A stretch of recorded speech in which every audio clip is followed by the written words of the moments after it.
O nosso socorro está em nome do Senhor, Criador do céu e da terra.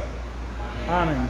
Senhor, nós nos alegramos intensamente agora, porque de modo especial estamos na Tua presença. Alegramos-nos intensamente porque pelo Teu Espírito nos convocastes a estar aqui, para Te adorar em Espírito e verdade. Alegramos-nos intensamente porque cremos que por causa dos méritos do Teu Filho Jesus Cristo, que é o nosso Senhor, que é o nosso Salvador, o Senhor nos acolhe na Tua presença. O Senhor nos recebe diante de Ti e olhas para nós com olhar de compaixão e de misericórdia e acolhes o nosso louvor e a nossa adoração.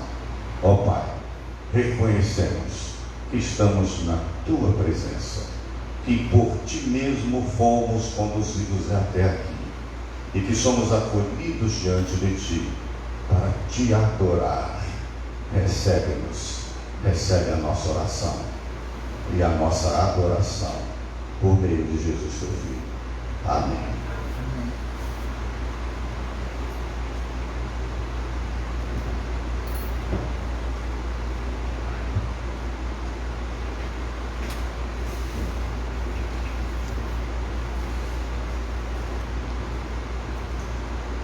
Irmãos, ao nos aproximarmos de Deus, Deus se achega até nós. Quando estou indo a Ele, na verdade, é Ele mesmo me atraindo. Jeremias 31:3 diz assim: amei-te com amor eterno e atraí com a misericórdia. Então, meus irmãos, nessa situação, o melhor a se fazer é não resistir, mas aproveitar e ir ao seu encontro. Tiago exorta que devemos nessa ida limpar as mãos e purificar o coração. Como? Com arrependimento verdadeiro, que inclui atos de contrição. Como? Fazendo uma autoanálise, uma reflexão de como está a nossa vida e se humilhando diante do Senhor. E Deus, no tempo dele, nos exaltará. Dito isso, nós vamos estar abrindo as nossas Bíblias no livro de Tiago, capítulo 4, versículo 1 a 12. Após a leitura, nós teremos um cântico com um grupo de louvor. Após o cântico, teremos uma oração silenciosa, oração de contrição. Em seguida, teremos, quebrando o silêncio, vou pedir a nossa irmã Alzíria que esteja quebrando o silêncio com uma oração de intercessória. E vou pedir a ela também que esteja incluída nessa oração pela família da Márcia Leonor, onde ela perdeu seu pai hoje à tarde, e esteja incluindo ela nessa oração. Passamos a fazer a leitura bíblica alternada no livro de Tiago, capítulo 4, versículo de 1 a 12.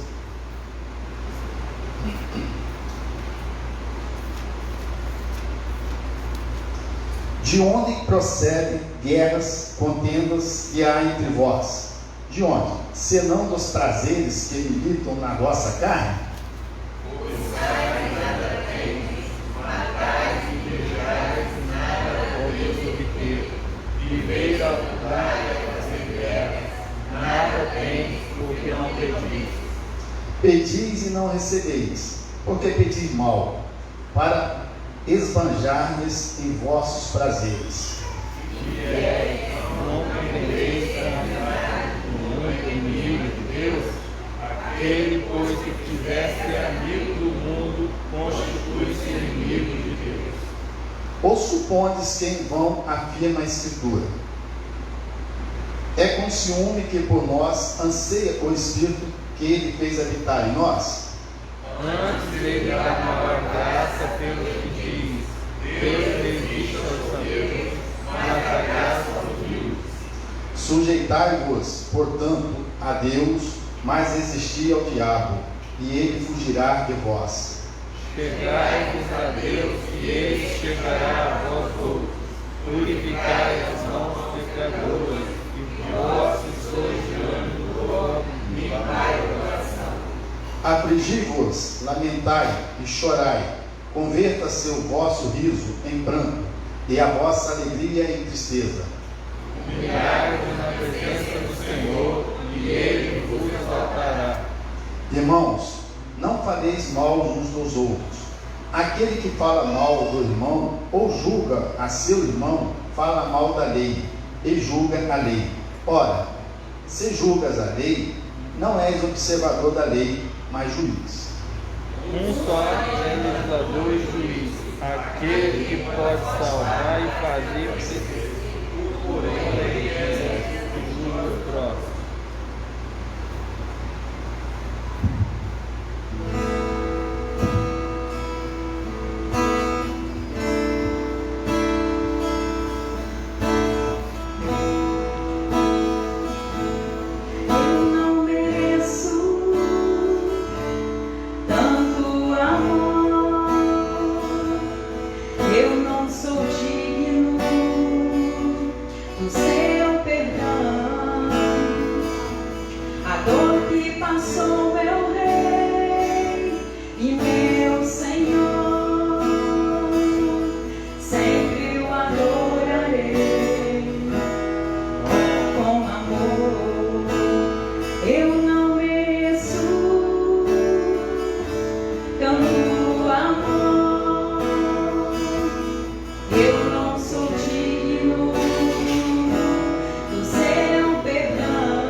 Senhor Deus, nosso Pai, muito obrigada, Senhor, por nós estarmos aqui, Senhor, Nós te agradecemos, ó Deus, porque já ouvimos louvores, Senhor, e adoração ao Senhor. Muito obrigada, Senhor. Obrigada por esta noite maravilhosa. Obrigada, meu Deus, por esses irmãos que aqui se encontram. Que eles possam, ó Deus, estar revestidos, meu Deus, da tua graça e do teu poder. Que nós possamos sair daqui, meu Deus, com nossos corações alegres, porque estamos te louvando. O Senhor é merecedor, Senhor, de toda a honra e toda a glória. Pai Santo, queremos te agradecer também por essa oração silenciosa, Pai. Que todos aqueles, ó Deus, que fizeram essa oração, pedindo perdão, meu Deus, que o Senhor leva, Senhor, perdão para cada um. Que cada dia nós possamos nos purificar mais diante da tua presença, Pai. Que o Senhor possa estar nos fortalecendo, Pai. O Senhor possa estar, ó Deus, nos dando paz, nos dando amor, nos dando união. Também te pedimos, ó Deus, também a tua paz, Senhor, a consolação para a família da Márcia, meu Deus. Que o Senhor possa estar levando ali, meu Deus, o consolo para cada um, meu Deus. Porque sabemos, ó Deus, que só o Senhor pode nos consolar nas horas difíceis. E por isso, ó Deus, nós te pedimos a tua graça, o teu poder, Senhor, a tua misericórdia sobre cada um ali, meu Deus. Que eles sejam fortalecidos pela tua graça, pelo teu amor. Meu Deus, perdoa as nossas faltas, seja com culto, meu Deus. Que o Senhor possa estar revestindo o teu servo, meu Deus, da tua graça. Que ele possa falar, meu Deus, não dele mesmo, mas de se inspirar pelo teu Santo Espírito. Unge ele, meu Deus, com o teu poder, a tua graça. Que nós possamos, ó Deus, entender, meu Deus, a mensagem. Porque a mensagem, Senhor, ele vai entregar, mas é Deus que vai falar por ele. Tudo nós te pedimos agradecidamente em nome de Jesus. Amém. Convido a igreja a se colocar em pé e a abrir a Bíblia no Salmo de número 85. Salmo 85. Deus ouve a nossa oração. Deus ouve a nossa confissão. Deus nos perdoa e o perdão de Deus nos vivifica. O perdão de Deus nos fortalece. O perdão de Deus nos reanima para que nós nos regozijemos em Deus. Então é isso que faremos agora, em louvor ao nosso Deus. Nós vamos ler o Salmo 85 alternadamente e na sequência louvaremos a Deus com mais um cântico e após o cântico seremos conduzidos ao Senhor numa oração de adoração e louvor que será feita com muita alegria, assim tenho certeza, pelo nosso irmão presbítero Herenildo Borges. Salmo 85, cântico e oração de adoração e louvor. Favoreceste, Senhor, a tua terra, restauraste a prosperidade de Jacó. Perdoaste a iniquidade do teu povo, encobriste os seus pecados todos. A tua indignação reprimiste-a toda, do furor da tua ira te desviaste. Estabelece-nos, ó Deus, a nossa salvação, e retire sobre nós a tua ira. Estarás para sempre irado contra nós, prolongarás a tua ira por todas as gerações. Porventura não abandonarás e ficarmos, para que em ti se regozije o teu povo. Mostra-nos, Senhor, a tua misericórdia e concede-nos a tua salvação. Escutarei o que Deus, Senhor, disser, pois falará de paz ao seu povo e aos seus santos, e que jamais sairemos dessa vez. Próxima está a tua salvação dos que o temem, para que a glória assista em nossa terra. Encontraram-se a graça e a verdade, a justiça e a paz se beijaram. Da terra brota a verdade, dos céus a justiça baixa o seu olhar. Também o Senhor dará o que é bom, e a nossa terra produzirá o seu fruto. Juntos, a justiça irá adiante dele, cujas pegadas ele transforma em caminhos. Amém.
Glorioso Deus, Pai poderoso, Pai nosso que está no céu, Pai santificado seja o teu nome, venha o teu reino.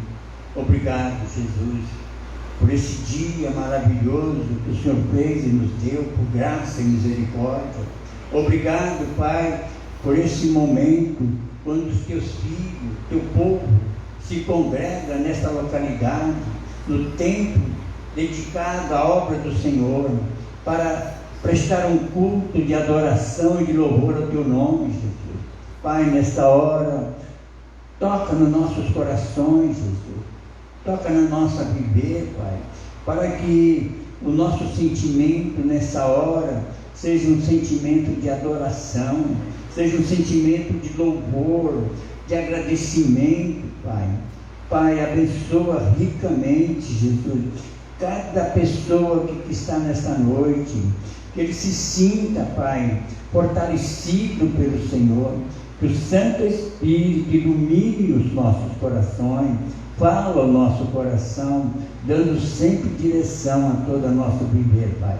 Abençoa, Pai, o teu servo, o pastor, que está na direção da mensagem, que ele possa nos trazer uma palavra de edificação e de salvação. Guarda, Pai, nesta noite, dá-nos toda a tua bênção.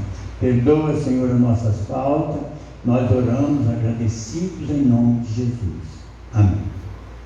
Amém. Os irmãos podem se sentar. Nós vamos continuar honrando o Senhor.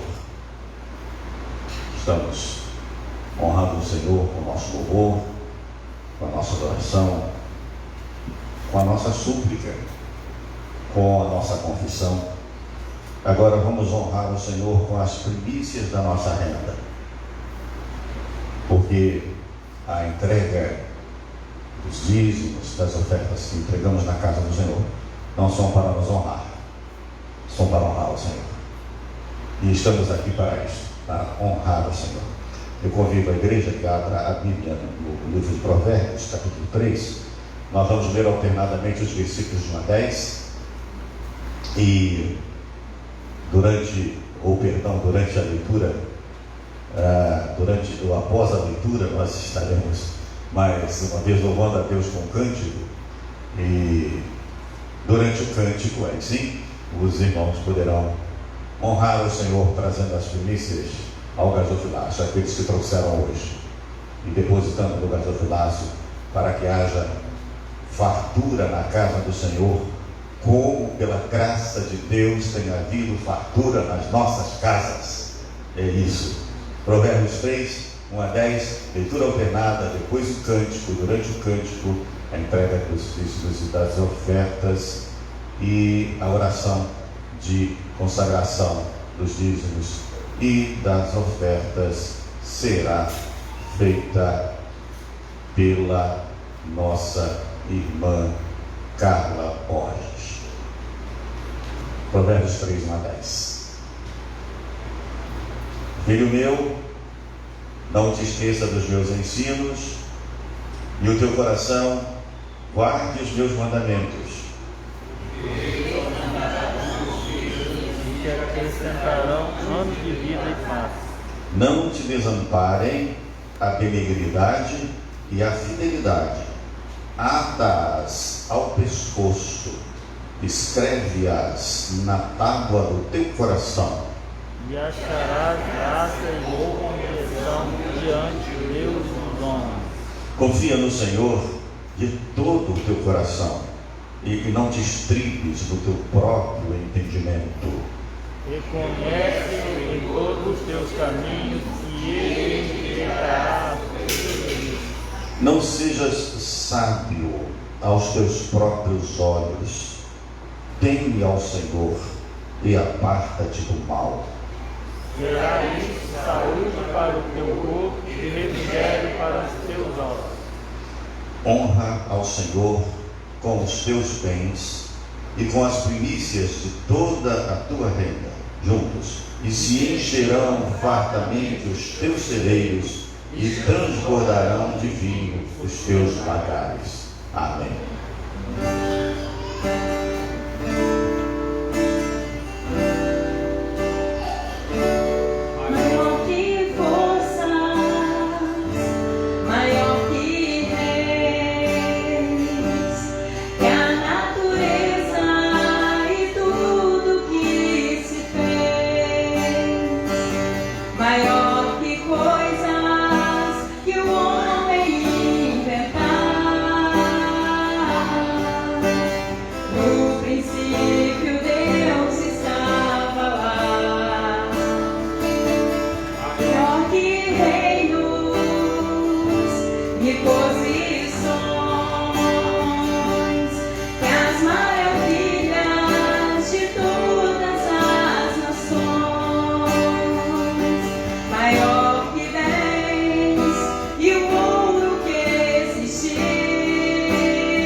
Senhor Deus e Pai, louvado seja o teu nome, Pai.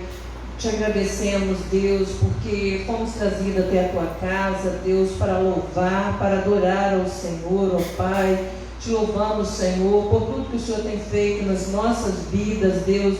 Te louvamos, Deus, pelo nosso trabalho, ó Pai. Te louvamos agora pela oportunidade que temos, ó Deus, de estar colocando, Senhor, no gasofilaço, ó Deus, a bênção que o Senhor tem derramado sobre as nossas vidas, no nosso trabalho, ó Pai. Que essas ofertas, ó Deus, que esses dízimos, ó Deus, possam ser usados na Tua obra, Senhor, para a manutenção do Teu templo, ó Deus, para a manutenção da Tua obra, Senhor, aqui neste bairro, ó Pai. Esteja também, Senhor, a cada dia nos despertando, ó Deus, para cada um de nós estarmos fazendo a Tua obra, Deus. Por isso, Deus, nós consagramos também, Deus, as nossas vidas, ó Deus, para que nós sejamos vasos usados pelo Senhor, ó Deus, na propagação do Teu Evangelho, ó Pai. Fala, Deus, cada dia cada um de nós. Usa, Deus, cada dia as nossas vidas na Tua presença, ó Pai. E nos faça, Deus, cada dia mais, ó Deus, nos humilharmos diante da Tua mão poderosa, Deus, reconhecendo que toda honra e toda glória seja dada ao Senhor, Pai. É em nome de Jesus que nós oramos, com o perdão dos nossos pecados. Amém. Amém. Nós queremos agradecer a presença dos visitantes que estão conosco nesta noite. Por favor, você que está nos visitando nesta noite, para levantar uma das mãos, para que nós possamos acolher vocês. Eu vejo aqui, é porque as pessoas com máscara, e eu tenho alguma dificuldade, isso, né, de reconhecer. Muito bem, apresenta para a gente, Ricardo. José Romildo, Mônica e Maria da Glória. Muito bem, José Romildo, Mônica e Maria da Glória. José Romildo, eu não me esqueci da nossa conversa na saída daquele dia, viu? Está valendo. Uma alegria ter vocês conosco, viu? Muito bem. Irmãos, Evangelho de Mateus, capítulo 3, versículos de 13 a 17. Mateus 3, de 13 a 17. O batismo de Jesus. O batismo de Jesus é narrado aqui em Mateus, capítulo 3, de 13 a 17. É narrado também em Marcos, capítulo 1, versículos de 9 a 11.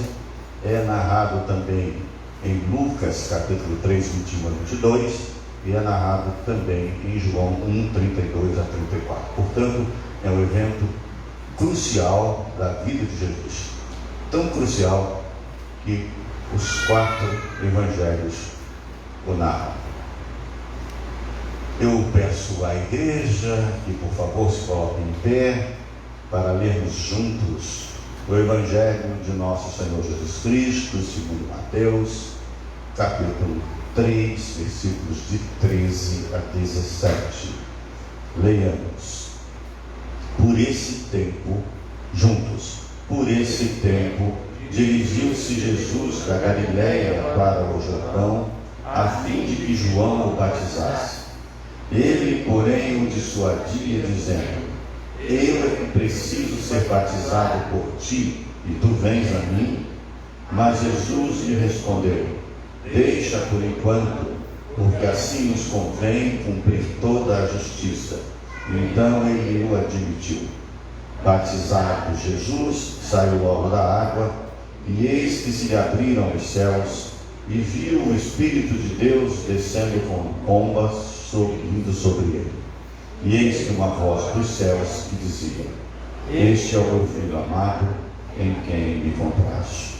Senhor, nosso Deus, Pai amado, nós acabamos de ler a Tua palavra e nós precisamos enxergar na Tua palavra a Tua vontade, o Teu querer, a Tua verdade, a Tua verdade. Por isso, Senhor, não nos deixe andar por análises e interpretações da Tua palavra que não sejam fruto da iluminação do Teu Espírito, para que nós possamos conhecer claramente a Tua vontade, e conhecendo-a, nós possamos nos apaixonar por ela, nos entregarmos a ela e vivermos por ela para Ti. É a oração que nós fazemos em nome de Jesus. Amém. Os irmãos podem se sentar. Por esse tempo, inicia o texto que nós lemos. Qual tempo? O tempo em que João Batista está exercendo o seu ministério. Nós conhecemos a história de João Batista, de como nasceu João Batista, com que finalidade Deus enviou João Batista.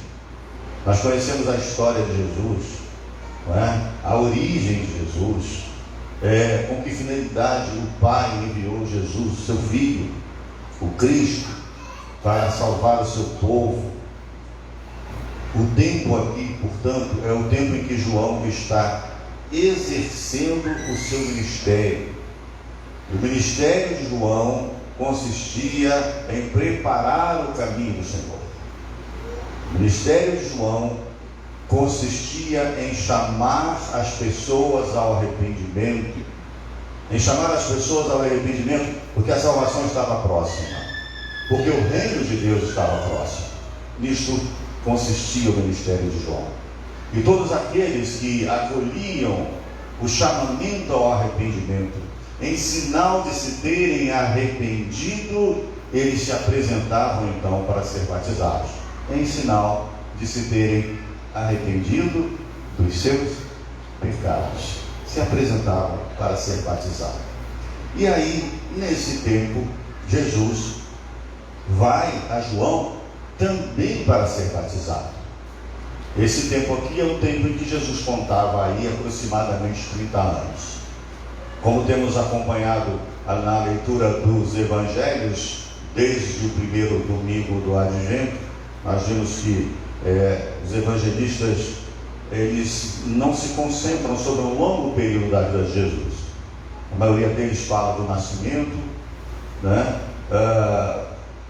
A fuga para o Egito é um episódio também narrado, mas você tem ali o episódio da infância de Jesus. Nós temos o episódio em que ele é apresentado no templo. Depois Lucas vai narrar o episódio da adolescência, da hoje chamada adolescência. Falar da adolescência de Jesus é um anacronismo, porque esse conceito de adolescência é um conceito novo, né? Na verdade, aos 12 anos o menino já era considerado um homem, já recebido no convívio, no contexto da aliança. E depois então dos 12 anos, que é o último relato que temos antes de ele iniciar seu ministério, que é o relato que está lá em Lucas, e que nós já tratamos aqui também, Jesus aparece e vai se encontrar com João aqui, lá por volta dos 30 anos. Aí tem uma lacuna dos 12 aos 30 anos pelo menos. Por isso preciso caracterizar esse tempo, por esse tempo, o tempo em que João está exercendo o seu ministério e que Jesus conta aí com cerca de 30 anos de idade.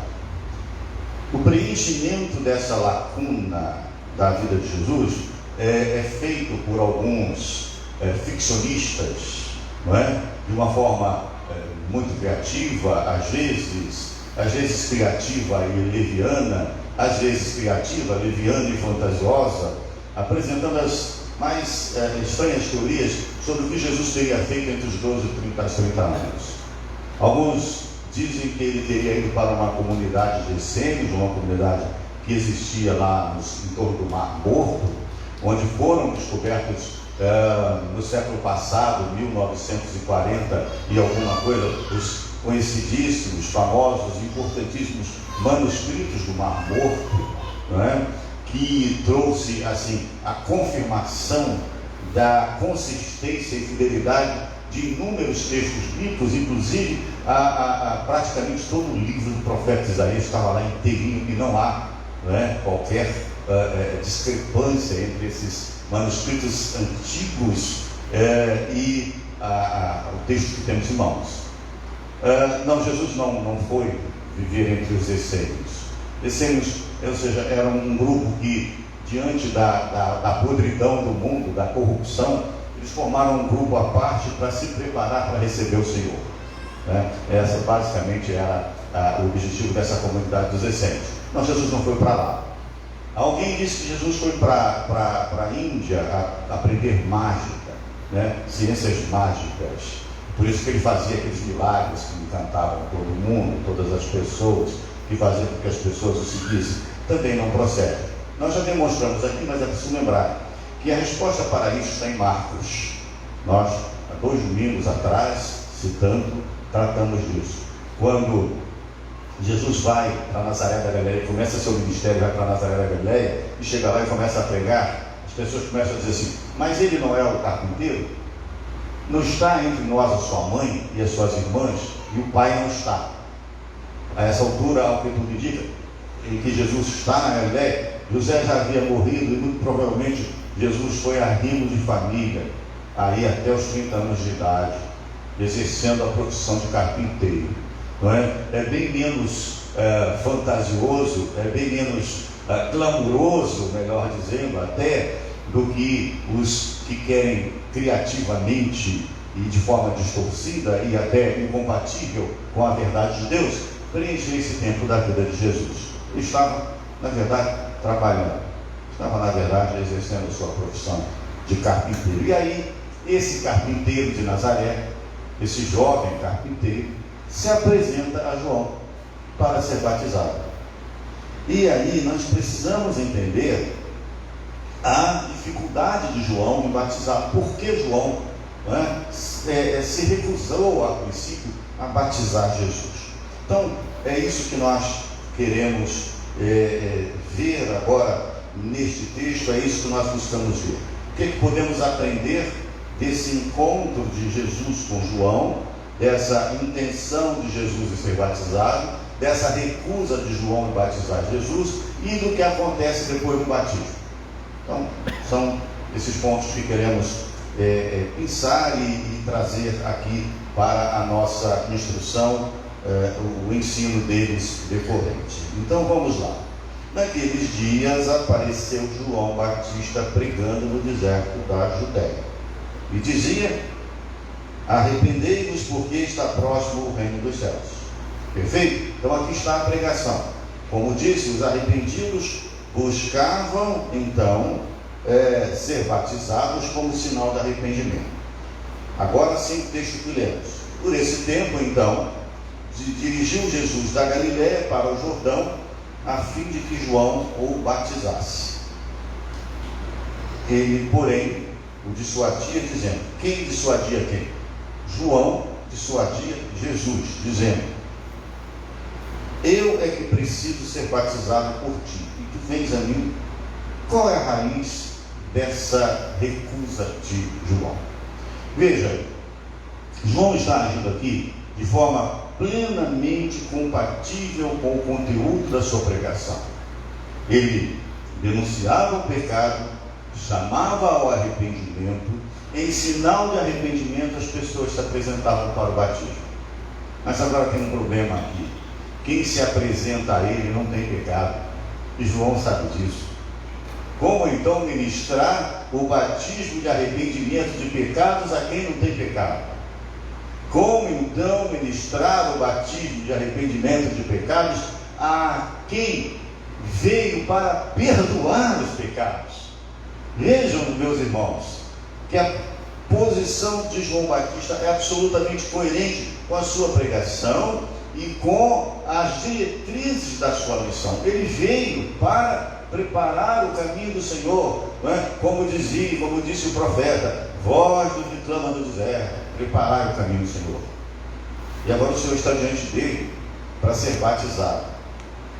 Eu fico imaginando, e só posso imaginar, e não quero imaginar excessivamente, presbítero Carlos Vicente, o que se passou pela cabeça de João Batista. Não é? Puxa, é ele, mas agora ele vem para ser batizado? Não posso fazer isso. Aqui nós vamos fazer já o primeiro destaque em relação a esse assunto. Veja, as pessoas se apresentavam para ser batizadas em sinal de arrependimento. Agora temos aqui a seguinte situação: alguém que não precisa se arrepender, porque pecado não tem, se apresenta para o batismo de arrependimento ou do arrependimento. Muita gente hoje se apresenta para o batismo sem arrependimento. Muita gente hoje se apresenta para o batismo sem arrependimento. Muita gente se apresenta para o batismo, participando do batismo como se fosse um ritual religioso que tem o poder de lavar pecados, e não tem. O batismo é uma expressão do arrependimento que acontece no coração do pecador. Mas muita gente se apresenta para se batizar sem arrependimento. E não é só hoje não é? No tempo de João Batista também acontecia isso. Pessoas se apresentavam para ser batizadas sem se terem arrependido. E o que é que João dizia para elas? Os irmãos se lembram o que é que João dizia para quem se apresentava lá sem arrependimento, sem mudança de vida para ser batizado, sem mudança de vida, mas sem mudança de mente, consequentemente sem mudança de vida? O que quer dizer? Raça de víboras, quem vos induziu a fugir da ira vindoura. Raça de víboras. Não era brincadeira a palavra, era uma palavra muito dura, muito difícil. Mas ele dizia para aqueles que se apresentavam sem se ter arrependido. Então, quem se apresenta para o batismo sem mudança de mente, mente. Quem se apresenta para o batismo sem mudança de mente, mente. Por isso a palavra de João Batista foi tão dura. Então, precisamos ter claro isso e alertar todos aqueles que se apresentam para o batismo. Que o batismo é um sinal de um arrependimento que acontece dentro do coração. Uma mudança do coração. Uma mudança da mente. Não é? Uma mudança interior, que se expressa no exterior por um ato visível. Mas ele é sempre fruto e só terá validade se for fruto de um arrependimento sincero, não é? De um coração realmente tocado, alcançado pela graça de Deus. Essa é a primeira coisa que precisamos destacar aí. Mas a situação que se verifica é o oposto disso, é alguém que não tem pecado e quer ser batizado. E aí, então, Jesus responde à objeção de João Batista. Veja, deixa por enquanto, porque assim nos convém o quê? Cumprir toda a lei, ou toda a justiça, perdão. Então ele o admitiu. Vejam que Jesus coloca para João o seguinte: a questão aqui não é quem é maior que quem, não é a questão aqui. A questão aqui não é que eu precise ou não precise de batizar, receber o batismo de arrependimento, porque não tenho do que me arrepender. A questão aqui não é que eu sou o Filho de Deus, né? Jesus Cristo, unigênito Filho de Deus, né? Gerado no ventre de Maria pelo Espírito Santo de Deus, Filho gerado de Deus, Filho unigênito de Deus, e você é João, não é? Um homem, filho de uma mulher, filho de um homem, você é apenas um homem. A questão não é que João Batista é apenas um homem, a questão não é que Jesus é verdadeiro Deus e verdadeiro homem, a questão é o que Deus quer de cada um deles. É isso que Jesus está dizendo. É preciso que se cumpra toda a justiça. Que justiça? Para um judeu, não é? A justiça se configurava no cumprimento da lei. No cumprimento da lei. Eles então defendiam que, cumprindo a lei, eles seriam pessoas justas. O erro e o problema estava em que, na verdade, ninguém cumpria perfeitamente a lei. Então Jesus se apresenta aqui ao Pai em nosso favor. Por isso nele nós somos justificados pela fé. Justificados, pois, mediante a fé, tendes paz com Deus. Ele sela a nossa paz com Deus. Ele sela esta paz com Deus ao cumprir toda a justiça de Deus e apresentar ao Pai a sua justiça perfeita em seu favor e meu favor. Ou seja, Jesus se apresenta para o batismo não porque ele precise ser batizado. Ele se apresenta para o batismo não de João, não porque tenha do que se arrepender, mas ele se apresenta e se humilha a esse ponto por minha causa, por sua causa, por causa de você, em seu benefício, em seu benefício. Não se esqueça disso. Jesus se humilha e se humilha em seu benefício. Esta é a razão pela qual Jesus se apresenta para ser batizado. Aliás, presbítero Carlos Vicente, é bom que se diga que esta é a razão pela qual ele vai parar na cruz. Ele não vai parar na cruz porque ele merecesse a cruz. Ele não vai parar na cruz porque ele foi condenado por delitos e pecados seus, por crimes que ele tenha cometido. Ele vai parar na cruz em meu benefício e seu benefício. E aqui eu quero pensar uma outra coisa para colocar para os irmãos refletirem.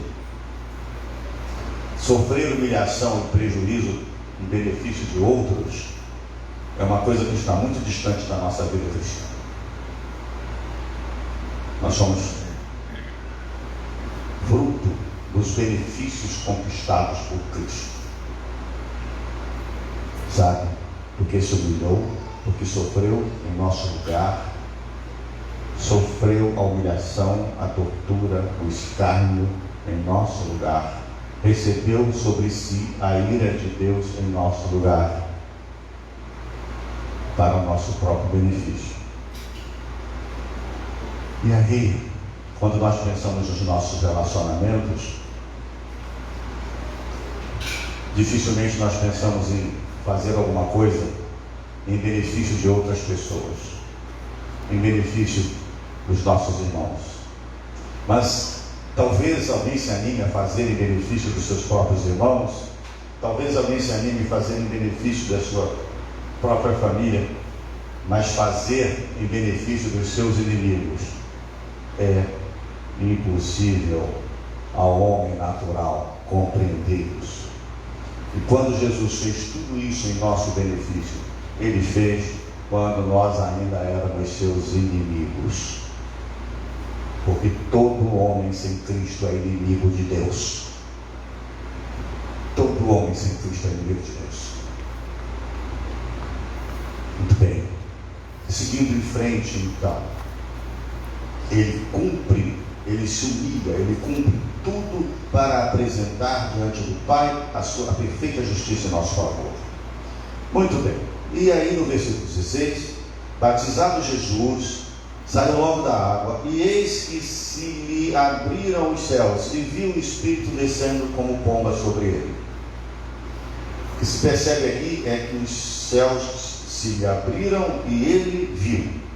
Jesus viu. Quem mais viu? O texto não diz, está dizendo que Jesus viu. Não é isso?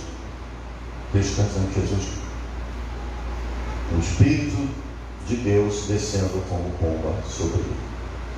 Veja, mas Jesus já não tinha sido gerado no ventre de Maria pelo Espírito Santo? Porque agora, no batismo, o Espírito Santo, que é o Espírito de Deus, desce sobre ele.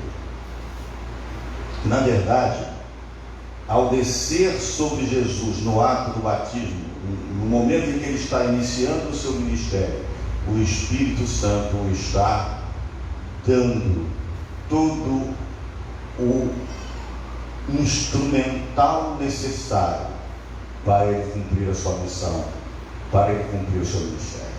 Que é assim que Deus faz. Deus não entrega missão a ninguém. Deus não entrega ministério a ninguém. Deus não entrega trabalho a ninguém sem capacitar essa pessoa com o poder do Espírito Santo. E mais uma vez, Jesus está aí ocupando o nosso lugar. Ocupando o nosso lugar. Para mostrar para nós que ninguém fará a obra do Pai se não for no poder do Espírito Santo de Deus. Algumas pessoas que querem e acreditam que podem fazê-lo, não é? Querem fazer a obra de Deus de acordo com o seu próprio poder, de acordo com as suas próprias capacitações, de acordo com o seu próprio discernimento, e todos fracassarão, porque a obra de Deus só se faz no poder do Espírito de Deus. O próprio Jesus, neste momento aqui, em que o Espírito de Deus desce sobre ele, está mostrando isto, porque se isto acontece com o próprio Filho de Deus, com o próprio Jesus, por que seria diferente comigo e com você? Que não somos filhos de Deus no mesmo sentido que Jesus é, porque existe uma grande diferença. Jesus é Filho de Deus num sentido único. Nós somos filhos de Deus num sentido diverso daquele que Jesus é. Muitas vezes nós queremos nos colocar no lugar de Jesus, e muitas vezes nós queremos até ser mais do que Jesus, imaginando que podemos fazer a obra de Deus sem o Espírito de Deus, e não podemos. Esta é uma outra instrução indispensável da parte de Deus para nós. Não tentem fazer a obra de Deus sem o Espírito de Deus. Não tentem fazer a obra de Deus movidos pela vontade de vocês, pelo voluntarismo, muitas vezes por disposições carnais. No caso, eu fico impressionado que a gente tem essa tendência de querer fazer a obra de Deus de acordo com as nossas disposições carnais. É a nossa vontade, é o nosso querer, é o nosso desejo, é a nossa vontade de autonomia, é a nossa vaidade, é a nossa necessidade de aplauso, é a nossa necessidade de reconhecimento. É tanta coisa carnal que nós tentamos tornar nobres para justificar uma loucura que é tentar fazer a obra de Deus sem o Espírito de Deus. Irmãos, nós temos um ano de muito trabalho pela frente. Um ano de muito trabalho pela frente. A última reunião do Conselho da Igreja é uma reunião vigorosa, frutífera. Todas são, mas esta última foi vigorosa, frutífera, densa, em que nós podemos fazer uma análise daquilo que a igreja está precisando, daquilo que está faltando ser feito aqui. E meus irmãos, não falta tudo, porque não nos falta a graça de Deus. Mas falta muita coisa para ser feita. Muita coisa. E há poucas pessoas dispostas a trabalhar. E há poucas pessoas dispostas a se envolver. E há poucas pessoas dispostas a colocar o reino de Deus em primeiro lugar, porque muitas pessoas estão fazendo a obra de Deus quando não tem outra coisa para fazer. Se tiver outra coisa para fazer naquela hora, eles vão fazer essa outra coisa, e a obra fica aí. Há muita coisa a ser feita. Foi por isso até o Conselho da Igreja, dando exemplo para a igreja, passou a se reunir todo domingo às 18 horas para orar pela igreja.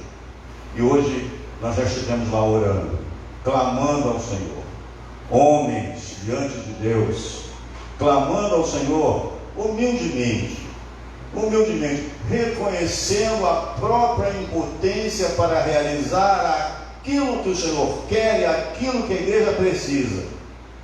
Homens rogando ao Senhor que envie trabalhadores para a seara, porque a seara é grande e os trabalhadores são poucos. Mas os trabalhadores que vão trabalhar nessa seara e que vão produzir os frutos santos e benditos que Deus tem e fará produzir aqui, não serão aqueles trabalhadores aos quais nós convenceremos de que eles devem trabalhar. Não serão aqueles trabalhadores aos quais nós vamos tentar, presbítero Carlos Vicente, tentar fazer trabalhar, tentar dizer que eles devem trabalhar, mas serão aqueles trabalhadores a quem o Espírito Santo de Deus ungir. Serão eles, e eles se apresentarão, como Jesus se apresentou para ser batizado. Nós temos uma tendência a acreditar que o trabalho da igreja é feito quando nós ficamos mimando pessoas insistindo com pessoas, implorando pessoas para fazer. Olha, meus irmãos, todos nós fomos chamados por Deus, todos nós fomos capacitados pelo Espírito de Deus, e todos nós estaremos contas a Deus. Cada um de nós. Eu não responderei por nenhum dos meus irmãos. A negligência que eu cometer em relação a qualquer dos meus irmãos, eu responderei ao meu Senhor. E assim será com cada um de nós. É o Espírito que capacita. E aí, observemos ainda agora o versículo 17. Ouve-se no céu uma voz que dizia, ouviu-se, né? Eis uma voz do céu que dizia: este é o meu filho amado. Este é o meu filho amado. E aí nós dizemos assim: e nós também somos filhos amados de Deus.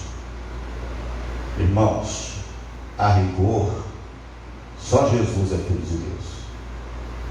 A rigor.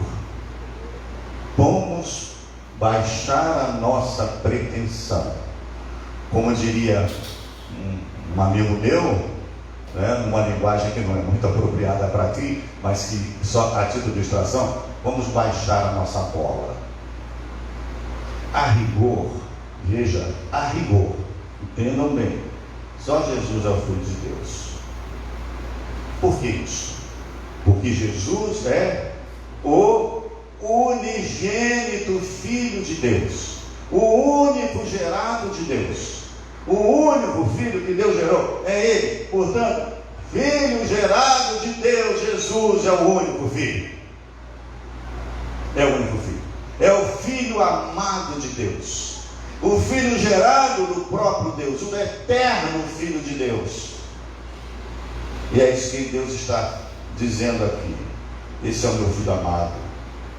É o meu Filho amado que me traz alegria, em quem me compraz, em quem me alegra. Esse é meu Filho amado que alegra o meu coração, que traz satisfação e contentamento ao meu coração. E por que é que Jesus é o Filho que traz satisfação e contentamento ao coração do Pai? Porque Ele é obediente ao Pai. Quando Ele se submete ao batismo, Ele se submete em obediência ao Pai. Quando Ele se submete à cruz, Ele se submete em obediência ao Pai.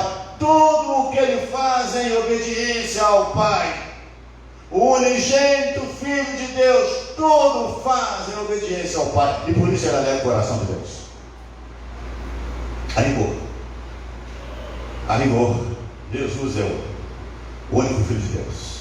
Mas Deus, em sua graça, em sua bondade e em sua misericórdia, resolveu dar irmãos a Jesus. Resolveu dar irmãos a Jesus. A Bíblia diz que Ele é o primogênito entre muitos irmãos. É o primogênito entre muitos irmãos. Mas é bom lembrar que Ele não é apenas o primogênito, Ele é também o unigênito. Ele não é apenas o primeiro gerado, mas também é o único gerado. E como é que Deus faz então para dar irmãos a Jesus? Como é que Ele faz? Ele adota filhos. Ele adota filhos. Então, o sentido em que Jesus é a rigor o único Filho de Deus, é no sentido de que Ele é o único Filho gerado. Os outros filhos de Deus, que somos nós somos adotados. Uma das mais belas e profundas doutrinas bíblicas é a doutrina da adoção. É a doutrina da adoção. Deus nos adota como seus filhos. Mas tem uma coisa: como adotar filhos mortos? Como adotar filhos rebeldes? Como adotar filhos loucos e insensíveis? De verdade, ainda que você se dispusesse a adotar uma criança, você iria, né, buscar adotar uma criança que, no seu entendimento, não iria te dar trabalho. Mas os filhos que Deus resolveu adotar, rebeldes, filhos rebeldes, filhos mortos em seus delitos e pecados, filhos rebelados, filhos vivendo de costas para o Pai, filhos que desonram o Pai, filhos que entristecem o Pai, filhos que fazem sangrar o coração do Pai por sua desobediência e por sua rebelião. Como adotar esses filhos? Tem um preço a ser pago. E o preço quem pagou foi Jesus. Foi o preço exigido pelo Pai. O preço foi pago por Jesus. Jesus é o primogênito, o primeiro gerado entre muitos irmãos adotivos, porque ele pagou o preço da adoção. Em Cristo nós somos adotados como filhos de Deus. Em Cristo, porque Cristo é, na verdade, o único mediador entre Deus e os homens. Cristo é o único que nos reconcilia com o Pai. Cristo somente. Cristo tem toda a primazia, porque tudo mais foi criado, exceto Cristo. Tudo mais é criação. E Deus, então, como criaturas que éramos, Ele nos torna filhos adotivos em Cristo Jesus. Esta é a principal consequência do fato de Jesus ser o Filho amado, único gerado e perfeitamente obediente de Deus. É conquistar a nossa libertação e nos adotar como seu irmão, como seus irmãos, como filhos adotados de Deus. Queira Deus que a igreja tenha a oportunidade de fazer alguns estudos sobre a adoção, a doutrina da adoção, que eu tenho certeza que fará muita diferença na vida dos irmãos, na vida da igreja. Primeiro, vai nos tornar mais humildes. Nós somos filhos adotivos, não somos filhos gerados, e o preço da nossa adoção foi pago pelo único gerado, Jesus Cristo, o Filho amado de Deus. Sendo um filho amado, quem me compraz, quem tem alegria, porque ele é meu filho, que me obedece perfeitamente. A perfeita obediência de Jesus alegra o coração do Pai. Nós vamos partir então para algumas aplicações a partir deste ensino. Filho que alegra o coração do Pai é Jesus, o unigênito Filho de Deus. Os demais filhos geram tristeza, entristece o coração do Pai. Assim, de modo muito semelhante à nossa realidade, né? Há filhos que trazem alegrias aos seus pais, mas há filhos que trazem tristeza, preocupação, angústia. Irmãos, quantos pais e mães passam às vezes longos períodos em oração, clamando por seus filhos, com seus corações sangrantes, chorando de tristeza pela desobediência, pelas loucuras cometidas, pelos descaminhos em que nós nos colocamos muitas vezes, pelas escolhas absurdas, contrárias à vontade de Deus que fazem. Quantos pais e quantas mães têm vivido dias de tristeza em relação aos seus filhos? Mas eu quero lhes dizer uma coisa: não deixem de amar seus filhos. Você não precisa concordar com eles, você não precisa aprovar o que eles fazem, e nem deve fazê-lo.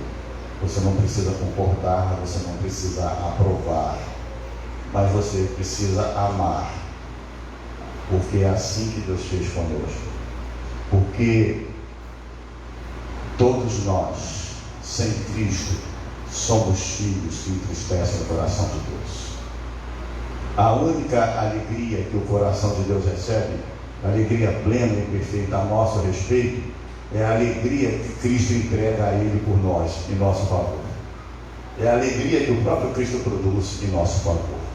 Assim, sem Cristo nos é impossível alegrar o coração de Deus. por mais honestos, corretos, decentes que nós formos, por mais cumpridores dos nossos deveres que nós sejamos, por mais amorosos que nós sejamos, se tudo isso não procede dos méritos de Cristo, se tudo isso não procede da fonte de todo o bem que é Jesus, na verdade não vai alegrar o coração de Deus. O que alegra o coração de Deus é a alegria que Jesus entrega a Ele. E Ele entrega ao Pai alegria também em nosso favor. Uma alegria tão grande que apaga as tristezas que nós temos causado ao nosso Deus. Uma alegria tão grande que apaga as tristezas que o nosso pecado tem produzido no coração de Deus, porque os nossos pecados são lavados no sangue dele, Jesus Cristo, que obedientemente foi à cruz em nosso lugar, para nos colocar na mesa do Pai, na casa do Pai, como filhos e filhos adotivos, de maneira que Jesus Cristo é o primogênito entre muitos irmãos, porque Ele, como único gerado, como primogênito de Filho de Deus, eterno Filho de Deus, tudo fez para nos conceder a nós os benefícios da sua filiação. Pelos benefícios da filiação de Jesus, nós, como filhos adotivos, recebemos esses benefícios como herdeiros. Sois filhos e herdeiros, filhos adotivos de Deus. Todos nós, de alguma maneira, estávamos num orfanato, abandonados. Todos nós éramos órfãos. Todos nós éramos órfãos. Todos nós estávamos num orfanato. Todos nós carecíamos de uma família, a família celestial. E então, Deus nos adotou em Cristo Jesus como seus filhos. E a alegria do coração de Deus é porque Jesus cumpriu cabalmente toda a justiça necessária a que essa adoção fosse feita, para nunca mais ser desfeita, porque estabelecida em bases perfeitas, o perfeito sacrifício de Jesus Cristo em nosso lugar. Descanse. Ser filho adotivo não é ser menos filho.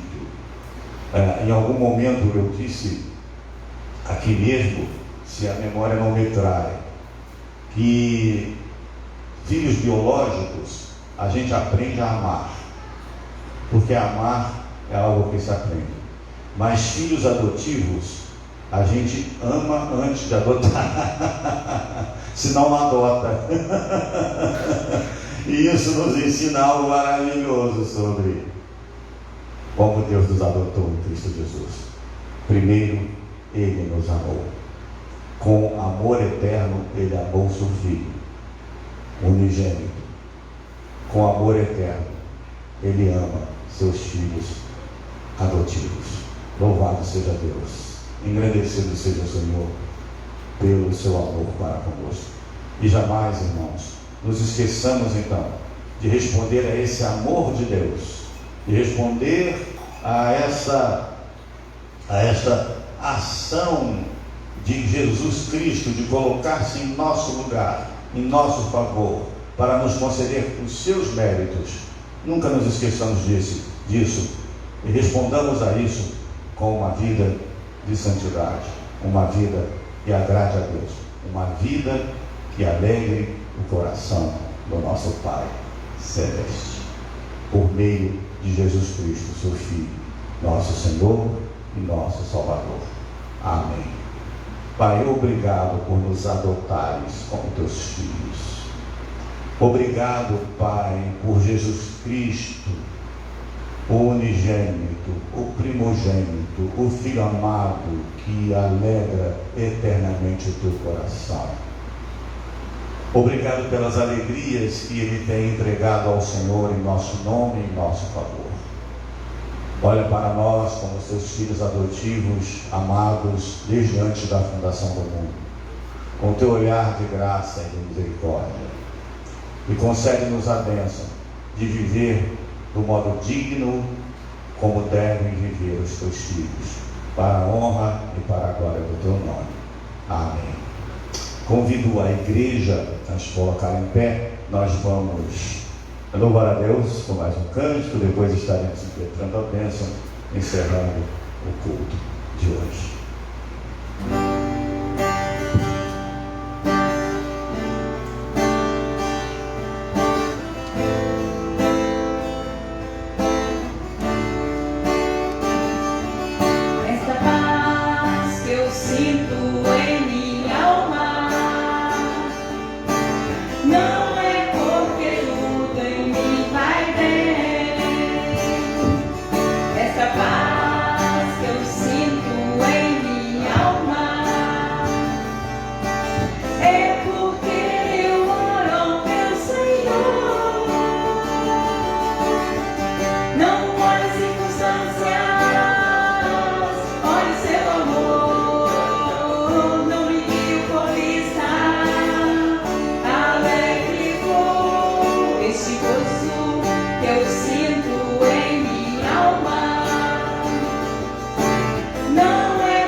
E assim, irmãos, fique em paz. Que o amor de Deus, o Pai, a graça de Jesus Cristo, nosso Salvador e Senhor, a alegria, a comunhão e as consolações do Espírito Santo repousem sobre vós, sobre todo o povo de Deus, hoje por todo sempre. Amém.